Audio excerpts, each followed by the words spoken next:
Hey everyone, welcome back to Corporate Decoder.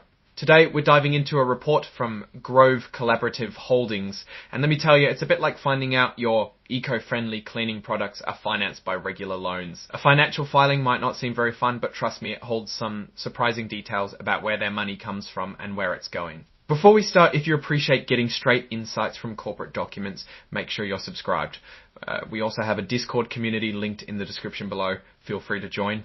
Alright, so the big news here is that Grove Collaborative Holdings and Grove Collaborative, their main business, made some changes to their loan agreement. Think of it like this. They went back to the bank and asked for some adjustments on their existing loan. This is called Amendment No. 3 to their loan and security agreement. Basically, they updated their existing borrowing agreement, the Abiel loan agreement, with Sienna Lending Group.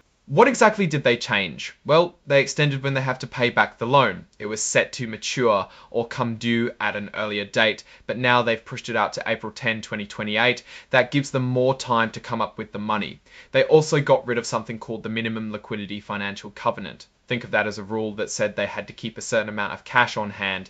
Now they don't have to worry about that anymore. It gives them more financial flexibility, which means they have more options on what to do with their money.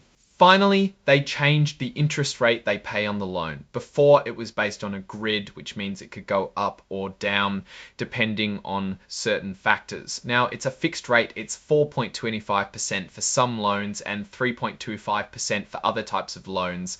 Basically, the interest they will pay is now more predictable. Okay, that was the loan agreement change. Nothing else in the report is that interesting. So what does this all mean? Well, let's step back and look at the bigger picture.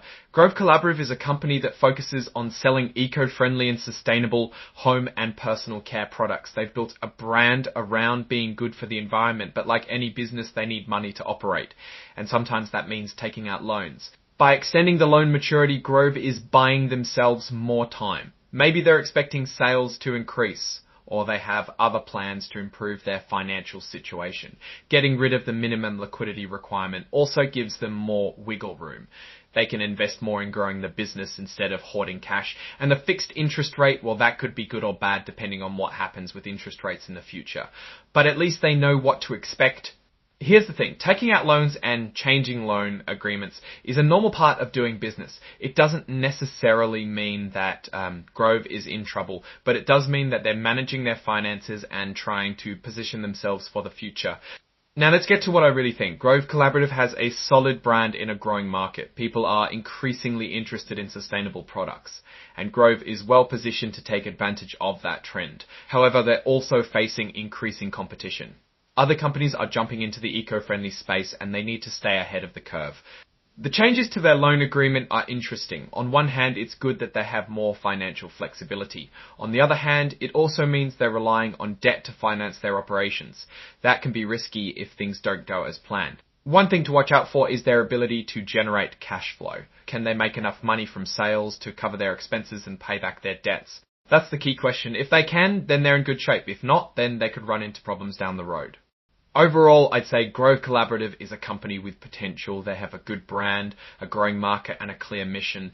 But they also have some challenges to overcome. Their success will depend on their ability to execute their strategy, manage their finances, and stay ahead of the competition. Alright, that's our breakdown of Grove Collaborative's latest filing. What's your take on these changes and what they signal for the company's future? Drop your thoughts in the comments. If this analysis was valuable, hitting that like button really helps, and subscribe for more deep dives. Don't forget to check out the Discord in the description. Thanks for watching. See you next time.